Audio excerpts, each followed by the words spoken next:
మీరెంతో చక్కగా సిద్ధపడ్డారు. కడియం పూల మార్కెట్ అంతా ఇక్కడే ఉన్నట్టుంది. చిన్నపిల్లలు చక్కగా ముద్దేసుకొస్తున్నారు. ఒకటైతే సరిపోదని మొత్తం అన్ని రకాల పూలతోటి అలంకరించుకుని వచ్చారు. వారి పరిమళాన్ని వెదజల్లుతూ ఉన్నారు. చాలా చక్కగా. ఎందుకంటే ఈ డిసెంబర్ నెల వచ్చింది అంటే ప్రపంచంలోనే జరగనటువంటి వ్యాపారం ఈ ఒక్క నెలలోనే జరుగుతుంది. అది ఎప్పుడూ జరగదు. ఈ ఒక్క నెలలోనే అంత వ్యాపారము జరుగుతుంది. ప్రతీదీ అవసరత కలిగింది, ప్రతీదీ కొంటారు, కొని ఎంతో సంతోషపడుతూ ఉంటారు. మాస్టర్ గారు చెప్పినట్లుగా ఈ ప్రపంచ దేశాలలో ఇంచుమించు 190 దేశాలలో 160 దేశాలు ఈ క్రిస్మస్ పండగను చాలా ఉన్నతంగా చేసుకుంటూ ఉన్నారు. చాలా సంతోషపడుతూ ఉన్నారు, చాలా ఆనందపడుతూ ఉన్నారు. ఈ పండగ అయిపోతే మరలా వచ్చే సంవత్సరం వరకు కూడా ఎప్పుడు వస్తుందా అని కనిపెట్టేటటువంటి మనుషులు కూడా ఉన్నారు. కనుక ఇంత ఆనందపడిపోవడానికి కారణం ఏమిటి? కుమారుడైన యేసుక్రీస్తు వారు ఈ లోకానికి పంపబడడానికి కారణమేమిటి? ఎప్పుడైనా ఆలోచన చేశారా అమ్మా? మనిషిని దేవుడు మరణము లేని వానిగా సృజించుకున్నాడు. అంతేనమ్మా? మరణముందా? చెప్పరా? చెప్పేలా లేరు పాస్టర్ గారు. మీరే చెప్పేసుకుని, మీరే ముగించేసుకుని ఎంత బేగా ఇక్కడ నుండి వెళ్ళిపోతే అంత మంచిదండి అన్నట్టుగా మీ చూపు నాకు అలాగన అనిపిస్తూ ఉంది. నిజమేనంటారా? మరి దేవుడు ఎందుకు తన కుమారుడైన యేసుక్రీస్తు వారిని ఈ లోకానికి పంపించడానికి కారణం ఏమిటి అంటే, మనిషిని మరణము లేని వానిగా దేవుడు ఏం చేసుకున్నాడు? సృజించుకున్నాడు. సృజించుకుంటే మనిషి ఏం చేశాడు? మరణాన్ని తెచ్చుకున్నాడు. ఎందుకు తెచ్చుకున్నాడు అంటే, దేవుడు చెప్పినటువంటి మాటను అతిక్రమించాడు. ఏం చేశాడు? అతిక్రమించిన కారణం చేత మనుషునికి ఏమొచ్చింది? మరణం వచ్చింది. ఈ మరణము నుండి మరలా తప్పించాలంటే ఏం చేయాలి? చంపేయాలా? లేకపోతే ఆ మనిషిని బ్రతికించుకుని దేవుని యొక్క సంకల్పం ఏమైతే ఉందో అది నెరవేర్చుకోవాలా? ఏం చేయాలి చెప్పండి? దేవుని యొక్క సంకల్పం ఏదైతే ఉందో అది నెరవేర్చాలి. అదే కదా దేవుని యొక్క ఉద్దేశం. గనుక తప్పిపోయినటువంటి ఈ మనుషుని, మరణపాలైపోయేటటువంటి ఈ మనుషుని బ్రతికించి మరలా నిత్యము జీవించేటటువంటి వానిగా ఉండాలని తండ్రి అయినటువంటి దేవుడు తన కుమారుడైన యేసుక్రీస్తు వారిని ఈ లోకానికి పంపించాడు, అనుగ్రహించబడ్డాడు. మనకొక శిశువు ఏంటమ్మా? యాలయనగా మనకొక శిశువు పుట్టాడా? అందరికీ పుట్టాడా? అందరిళ్ళలోనే ఉన్నాడమ్మా? ఉంటే నీ స్వార్థానికి ఉపయోగించుకుంటావేమో. నీకు అలాగ ఒక బిడ్డ పుడితే నీ సొంతం కొరకు, నీ స్వార్థం కొరకు నువ్వు ఉంచుకుంటావేమో. అలాగున చెప్పడం లేదు. ఏమని చెప్పబడుతుందంటే, మన కొరకు ఒక శిశువు పుట్టెను. మన కొరకంటే ఈ భూప్రపంచంలో ఉన్నటువంటి ప్రతి మనిషిని కొరకు ఒక కుమారుడు అనుగ్రహించబడ్డాడు. అనుగ్రహించబడినది కుమారుడైన యేసుక్రీస్తు అయితే అనుగ్రహించింది వెరీ గుడ్ అమ్మా, వెరీ గుడ్. అలాగున కుమారుడు ఈ లోకానికి వచ్చాడు. ఒక మాట చెబుతూ ఉన్నాను. ఆదాము వలన ఏమొచ్చింది? మరణం వచ్చింది. ఏమి చేస్తే? అవిధేయత వలన అమ్మా. అవిధేయత, విధేయత. చెప్పింది చేయకపోవటం వలన అవిధేయత, చెప్పింది చేయడం, వినయము కలిగి ఉండడం అది విధేయత. ఇప్పుడు ఆదాము వలన, అవిధేయత వలన మనుషునికి ఏమొచ్చింది? మరణం వచ్చింది. ఈ మరణం నుండి మనిషిని ఏం చేయాలి? బ్రతికించాలంటే విధేయత కలిగినటువంటి ఒకరు కావాలి. ఆదాము వలన, అవిధేయత వలన మరణం వస్తే, విధేయత వలన మనుషునికి ఏమొచ్చింది? జీవం, రక్షణ వచ్చింది. నిత్యము బ్రతికేటటువంటి ఒక యోగ్యత మనిషికి కలిగింది. అది దేవుని యొక్క వాక్యం చెబుతూ ఉంది. అలాగున దేవుడు కాలము పరిపూర్ణమైనప్పుడు దేవుడు తన కుమారుడిని ఈ లోకానికి ఏం చేశాడమ్మా? పంపించాడు. పంపబడినటువంటి ఆ కుమారుడు నిన్ను నిత్య జీవానికి చేర్చడము కొరకు సిలువను ఓర్చి, శ్రమలను ఓర్చి, కష్టములను ఓర్చి, బాధలను ఓర్చి, దానిని సహించి నీకేం కలగజేశాడు? రక్షణ ప్రసాదించాడు. అదే చెబుతూ ఉన్నాడు. ఏమనంటే, ఇదిగో ప్రజలందరికీ కలగబోవు. ఎప్పుడు కలగబోయేది అంటే ఇంకా లేదు, కానీ పుట్టినప్పుడు మాత్రము కాదు. అదే కదమ్మా, అలాగనే ఉంది. ఇదిగో ప్రజలందరికీ కలగబోవు. పుట్టాడు కదా మరి అమ్మా. పుట్టినప్పుడు ఆ సంతోషం మనిషికి కలిగిందా? లేదు. అదేమవుతుంది? కలగబోతుంది. పుట్టినప్పుడు లేదు, కానీ కలగబోయేటటువంటిది ఎప్పుడు అంటే మనిషి చేసినటువంటి అపరాధానికి విముక్తి అవసరము గనుక ఆయన ఏదైతే చేయగలిగి ఉన్నాడో అదంతటి యందు మరణము నుండి తప్పించగలిగేవానికి ఎలాగున్నాడు? విధేయత కలిగి ఉన్నాడు. ఎవరి పట్ల అంటే దేవుని పట్ల ఏం కలిగి ఉన్నాడు? విధేయత కలిగి ఉన్నాడు.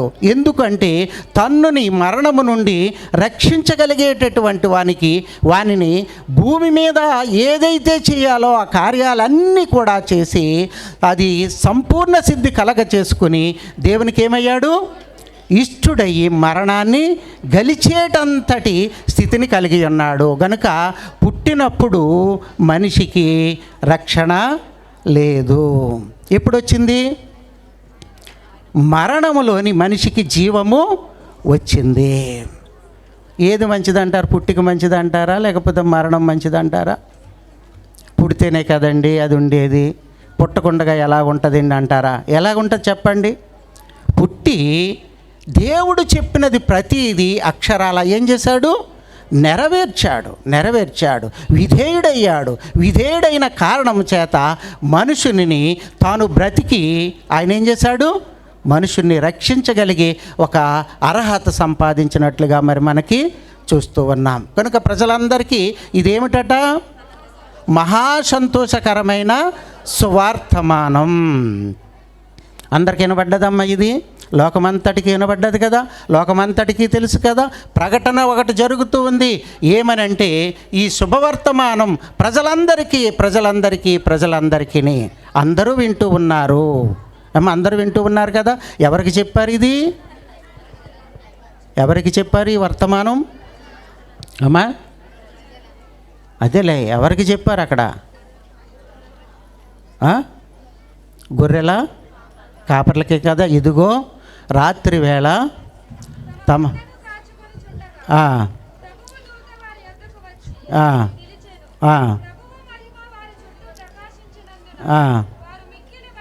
చూడండి, అక్కడ ప్రభువు దూత ఎవరికి ఈ సమాచారం తెలియపరుస్తూ ఉంది అంటే గొర్రెల కాపరులకి.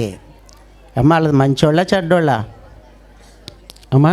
అందరికీ కనబడుతుందా అమ్మా? దేవుని దూత అందరికీ కనబడుతుందా? మరి కనబడుతుందని చెప్తుంటాం మనం.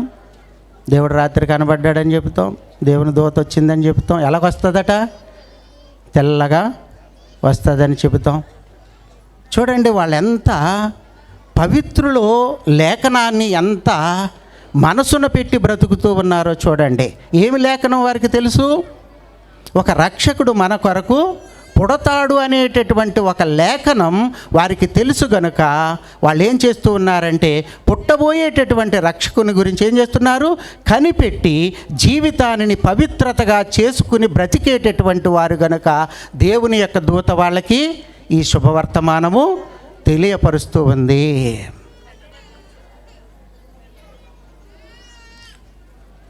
నతానయేలు దగ్గరికి పిలుపు వచ్చి యోసేపు కుమారుడైనటువంటి నజరేయుడైన యేసుని నేనేం చేశాను, కనుగొన్నాను అన్నాడు. అన్నాడు కదమ్మా, అన్నాడు కదా. అప్పుడు నతానయేలు ఏమన్నాడు, నజరేతులో నుండి మంచిదేదైనా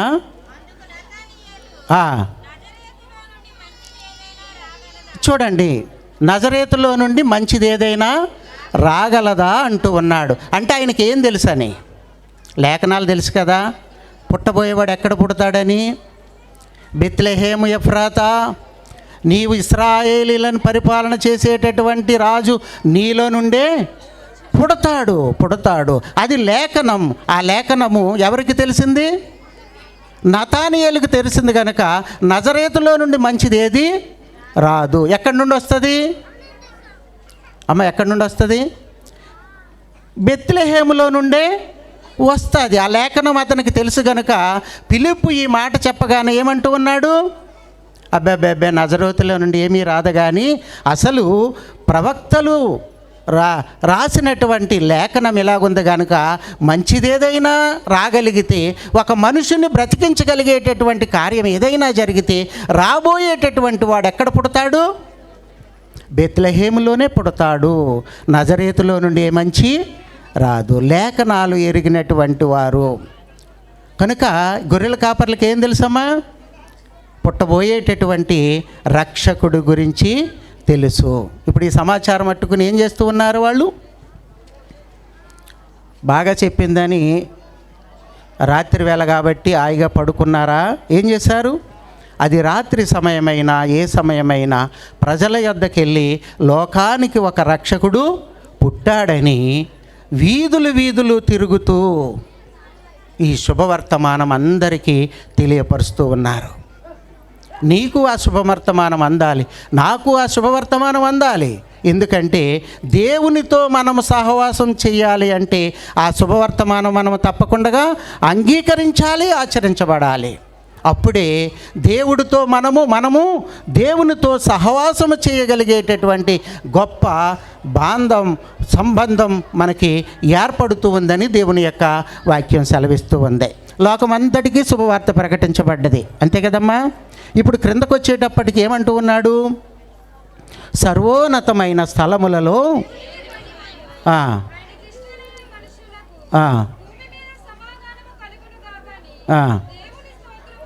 చూడండి, శుభవార్తమానం ఎవరికట, ఎవరికి, లోకమంతటికి. ఎవరికమ్మా, లోకమంతటికి. మరి సమాధానం ఎవరికి అమ్మా, అందరికీ శుభవార్త అట, అందరికీ తెలియపరచడం ఈ శుభవార్త ఉద్దేశమట. అయితే సమాధానం ఎవరికి, ఇష్టత అంటే ఏటో చెప్పండి. కావున మీరు ప్రియులైనటువంటి పిల్లల వలె ఉండాలని, దేవుని పోలిక మీ యందు ఏర్పరచబడాలని ఆయన మన కొరకు ఏం చేసుకున్నాడు, తన్ను తాను దేవునికి అర్పించుకున్నాడు. మరణ పాలైపోయేటటువంటి ఈ బ్రతుకు, మరణం అనేటటువంటి పోలుకున్నటువంటి ఈ బ్రతుకుకి మరణం లేనటువంటి పోలిక రావాలని తండ్రి అయినటువంటి దేవునికి ప్రభు అయిన యేసుక్రీస్తు ఏమయ్యాడు, బలిగా అర్పించుకున్నాడు. కాబట్టి అప్పుడు మనుషునికి దేవునితో ఆ సంబంధం ఎలాగ ఏర్పడింది, ఆ ఇష్టత ఎలాగ ఏర్పడింది కదమ్మా. ఆ దానిలో నీవు పాలిభాగస్థుడివై చెప్పినట్లుగా చేసి, యేసు ప్రభువారు ఎలాగునైతే విధేయత కలిగి బ్రతికారు, అలాగున ప్రభు యందు యేసుక్రీస్తు యందు మనమును కూడా అలాంటి విధేయత కలిగి మనము బ్రతికితే అప్పుడు ఆయనకి ఏమవుతాము, గట్టిగా చెప్పండి, ఇష్టులము అవుతాము. అప్పుడు మనకి ఏం కలుగుతుందమ్మా, సమాధానం ఉందా, మనకి ఉందా? సమాధానమునకు అధిపతి అయినటువంటి ఆ ప్రభువు విరోధమైనటువంటి ఆ అడ్డగోడను పగలగొట్టి దేవునికి మనకి ఏం చేశాడు, సమాధానము కలగచేశాడు. కనుక సమాధానం మనం పొందుకోవాలి అంటే దేవునికి మనం ఏమై ఉండాలి, ఇష్టులై ఉండాలి. శుభవర్తమానము అందరికీ, సమాధానము ఎంతమందికమ్మా, అది అందరికీనా, అది మరి అది మనకి సాధ్యమవుతుంది అంటారా? సాధ్యమవుతుందంటారా? యెహోవా నాకు వెలుగును రక్షణయై ఉన్నాడు. నిన్ను ప్రేమించి లోకానికి ఆయన ఒక వెలుగుగా తన కుమారుడైన యేసుక్రీస్తుని పంపించాడు. వెలుగు ఎవరికి అవసరం అమ్మా? వెలుగు ఎవరికి అవసరం? వెలుగు ఎవరికి కావాలి? సూర్యుడు ఉన్నాడు కదా, చక్కటి వెలుగునిస్తూ ఉన్నాడు కదా. పగటి కాలము మనిషి పని చేసుకుంటాడు, రాత్రి కాలం అతడు పడుకుంటాడు. పగటి కాలం అంతా సూర్యుడు ఉన్నాడు కదా, ఆ వెలుగు సరిపోతుంది కదా. మరి దేవుని యొక్క వెలుగు, ప్రభువైన యేసుక్రీస్తు వెలుగు, యెహోవా వెలుగు మనుషునికి ఎందుకు అవసరం? ఎందుకు అవసరం? చీకటిలో ఉన్నటువంటి మనిషికి ఆయన వెలుగు అవసరం. కనుక ఆ వెలుగు మన మీద పడాలి, ఆ వెలుగులోనికి మనము రావాలి. ఆ వెలుగుని మనము పొందుకోవాలి. అన్యజనులకు, చీకటిలో ఉన్నటువంటి వారికి, మరణ ఛాయలో ఉన్నటువంటి వారికి వెలుగేమయ్యింది? ఉదయించింది. అదే కదా సిమియోను అన్నీ చెప్పేది. యేసుప్రభు వారిని ఏం చేసుకున్నాడు? చేతుల్లోకి తీసుకున్నాడు. ధర్మశాస్త్ర ప్రకారం 8వ దినాన్న దేవాలయానికి తల్లిదండ్రులు తీసుకుని వస్తే ఆయనను చేతుల్లోకి తీసుకుని వచ్చి అంటూ ఉన్నాడు, నాదా నీ మాట చొప్పున సమాధానము. ఇప్పుడు వచ్చిందటండి చేతుల్లో. యేసుప్రభు వారిని ఎత్తుకున్న తర్వాత ఏమొచ్చింది? సమాధానం వచ్చిందట. ఎందుకంటే ఆయనకు దేవుడు ఒక మాట చెప్పాడు, అతన్ని చూడకుండా నీవు మరణము అవ్వవు. ఇప్పుడు చూశాడు, ఏమయ్యింది? మరణం వస్తుందా? సమాధానంతో పోనిస్తున్నావు. ఏ మాట అయితే చెప్పావో ఆ మాట నా పట్ల ఏమయ్యింది? జరిగింది. దేవుడా నీవు దేవుడవు అన్నట్లుగా చీకటిలో ఉన్నటువంటి మనుషులని వెలుగులోనికి తీసుకుని వెళ్ళడానికి ఏ లేఖనాలైతే సాక్ష్యముగా పెట్టావో ఆ ప్రభువుని మా కొరకు రక్షకుడిగా ఇచ్చావని ప్రభువుని స్తుతిస్తున్నటువంటి సందర్భం. కనుక విధేయత మనుషునికి చాలా ప్రధానమైనటువంటిది. అవిధేయత వలన మనుషునికి మరణం వచ్చింది. విధేయత వలన మనుషునికి ఏమొచ్చింది? రక్షణ, జీవం, నిత్యము బ్రతికేటటువంటి ఆ యొక్క అనుగ్రహం మనకు వచ్చింది. కనుక ఆ విధేయులై ఉండాలా వద్దామా? ఉండాలి. ఎవరికి? దేవునికి. దేవుడు ఏదైతే చెప్పాడో అది మనము చేయగలిగేలాగున ఉండాలి. అదే దేవుడు కోరుకుంటూ ఉన్నాడు. నేను అనుకుంటున్నాను చెయ్యి ఎత్తలేదు, ఇంకా పావుగంట అవ్వలేదేమో అనుకుంటున్నాను నేను. అమ్మా అయిపోయిందా పావుగంట? వివేకానందుడు ఇంగ్లాండ్ దేశం వెళ్ళాడట. ఎక్కడికి వెళ్ళాడు? ఇంగ్లాండ్ దేశం వెళ్ళాడట. అతడు ఐందవాన్ని బోధించేటటువంటి వాడు. అక్కడికి వెళ్ళిన తర్వాత వాళ్ళని అందరినీ చూస్తూ ఉన్నాడట. చూస్తూ ఉంటే వాళ్ళ ప్రేమను చూస్తూ ఉన్నాడు. వాళ్ళంతా నిస్వార్థమైనటువంటి వారిగా, ఏది కూడా తనది కాదన్నట్లుగా బ్రతికేటటువంటి వాళ్ళ జీవితాలన్నిటినీ చూసి భారతదేశానికి వచ్చిన తర్వాత, నువ్వు వెళ్ళిన దేశం క్రైస్తవ దేశం కదా, అక్కడ వాళ్ళు ఎలాగున ఉంటారు అంటే 10 మంది ఉంటే 10 మంది కూడా ఎలాగుంటారు? ప్రేమించేవారుగా ఉంటారు. క్రీస్తు ప్రేమను పంచగలిగేటటువంటి వారిగా ఉంటారు. తనదైనా ఇతరులకు పెట్టగలిగేటటువంటి వారిగా ఉంటారు. అందరినీ వాళ్ళతోటి సమానముగా చూసుకుంటారు. వాళ్ళది అది ప్రేమ అని చెప్పారట. మరి భారతదేశంలో ఎలాగుంటారు అంటే ఎలాగుంటారు? ఇప్పుడు మీరు చెప్పాలి. ఎలాగుంటారమ్మా? 10 మందిలో ఒకడైనా అలాంటి వాడు ఉంటాడా? ఎందుకులేండి, మీరు కూడా ఇక్కడే కదా ఉండేది, మీకు తెలవదేటి మాతో చెప్తున్నారంటారా? ఉంటారమ్మా? ఇక్కడట 10 మంది వాళ్ళ కోసం బ్రతుకుతారట. వాళ్ళ కొరకే సమస్తము చేసుకుంటారు తప్ప ఇతరుల కొరకు చేసుకోరట. ఎవరు చెప్పిన మాటలు ఇవి? ఒక హైందవ మతాన్ని బోధించేటటువంటి వాడు చెప్పేటటువంటి మాటలు. కనుక నేను చెబుతూ ఉన్నాను, నీ జీవితం మారాలి. మారి దేవుని యొక్క రాజ్యానికి, దేవుని యొక్క నివాసం నీతో కలిసి ఉండడానికి, నీవు దేవునితో కలిసి ఉండడానికి ఆ క్రొత్త ఆకాశము క్రొత్త భూమిలో మనమందరము ఉండాలి. ఇవి గతించిపోతాయి. దేవుని ప్రజలైన వారు గతించిపోయే పరిస్థితి లేదు. కనుక అంతటి మంచి స్థితి మనం సంపాదించుకోవడానికి దేవుడు మనకేం చేస్తూ ఉన్నాడు? మన ఆయుష్ని చెప్పండి, ఏం చేస్తున్నాడు? మన ఆయుష్ని ఏం చేస్తూ ఉన్నాడు? పెంచుతున్నాడు. మంచి కొరక చెడ్డ కొరక? మంచిని పెంచేటటువంటి వాడిగా ఉండటం కొరకు. నీ మంచి నిన్ను కాపాడుతుంది. నీ మంచి నిన్ను ఎంతో ఉన్నతమైనటువంటి స్థితికి తీసుకుని వస్తూ ఉంది. కనుక ఆ మంచిని కాపాడుకోవటానికి నీవు విధేయుడై బ్రతకాలి. విధేయత కొరకు యేసు ప్రభువారు తాను బ్రతికి నిన్నేం చేశాడు? ఆయన బ్రతికించాడు, జీవానికి వారసుడయ్యాడు. కనుక అలాంటి జీవితాలుగా ఉండాలని, అలాగున దేవుని సంతోషపరచగలిగే బ్రతుకులు మనవి కలిగి ఉండాలని నేను కోరుకుంటూ ఈ మాటలు ముగిస్తూ ఉన్నాను. మరి సమయం ఇచ్చినటువంటి దేవుని సేవకులకు వందనాలు తెలియజేస్తూ ఉన్నాను. సభకు వందనాలు తెలియజేస్తూ ఉన్నాను. దేవుడు మనందరినీ ఆయన రెక్కల కింద భద్రపరిచి కాపాడి వర్ధిల్ల చేయునుగాక. ఆమేన్. అందరికీ వందనాలమ్మ, అందరికీ వందనాలు.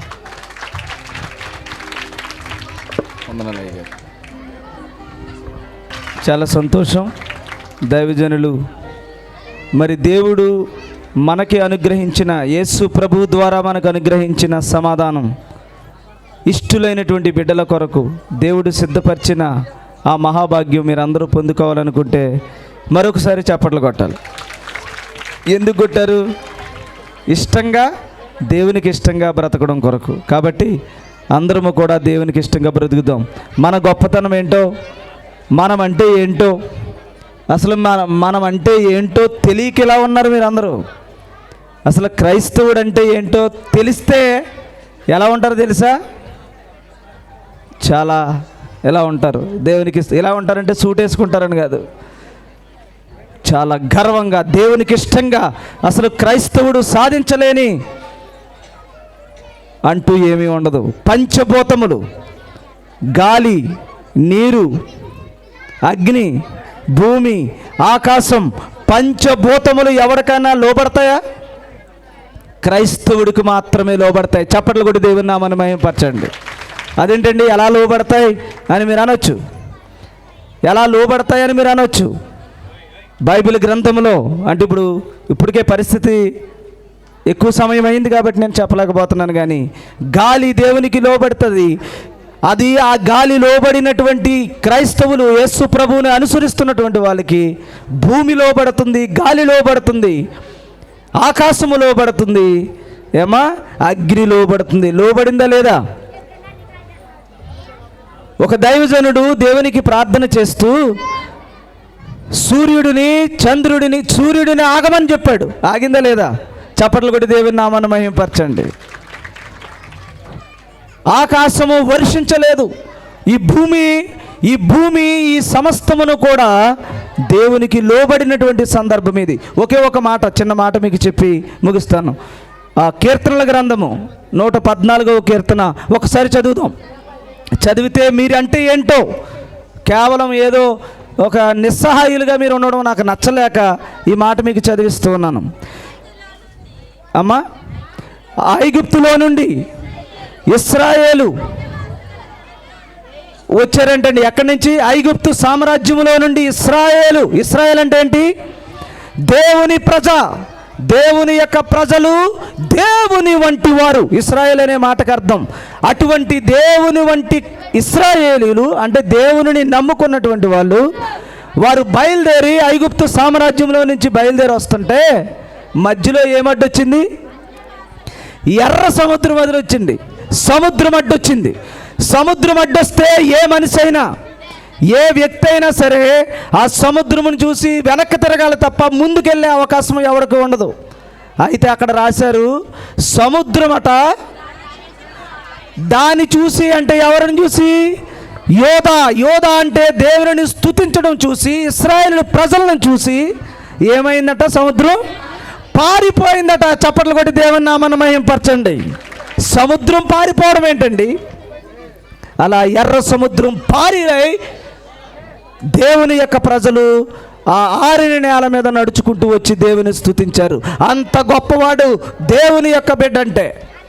భూమి ఆకాశం పంచభూతములన్నీ కూడా క్రైస్తవుడికి మాత్రమే లోబడతాయి. అంత గొప్పవాడు, దేవుని సొత్తు, దేవుని ప్రజలం కనుక మనందరము కూడా దేవునికి ఇష్టంగా బ్రతికితే చాలు, దేవుని యొక్క సమూహముగా, దేవుని యొక్క శక్తి సామర్థ్యంతో మనందరము కూడా ఈ ప్రపంచాన్ని ఏం చేస్తామమ్మా? నీ చేతిలో ఉంటుంది. భూమి ఆకాశం మొత్తం నీకు లోబడుతుంది. నువ్వెక్కడికి వెళితే అక్కడ నీకు నమస్కరిస్తుంది, ఎందుకంటే దేవుని బిడ్డవు గనుక. కాబట్టి అలాంటి గొప్ప క్రైస్తవులు మనం, దేవుని నమ్మిన బిడ్డలము. కాబట్టి దేవునికి ఇష్టంగా బ్రతుకుదాం. ఈ మాట నేను ఎందుకు చెప్పానంటే, మన ఇష్టమైన దేవునికి ఇష్టమైనటువంటి బిడ్డలకు ఈ భూమి మీద ఏమిటమ్మా? సమాధానం. చప్పట్లు కొట్టి దేవుని నామమున మహిమపరచండి. అలాంటి అద్భుతమైనటువంటి మాటలు చెప్పిన ప్రియ దైవజనులు మరి జానయ్య గారిని మరి మన మధ్యకి రావడం, ఆయన ఈ మాటలు చెప్పడం, ఆ దైవజనులకు ప్రత్యేకమైనటువంటి వందనాలు తెలియజేస్తూ ఉన్నాను.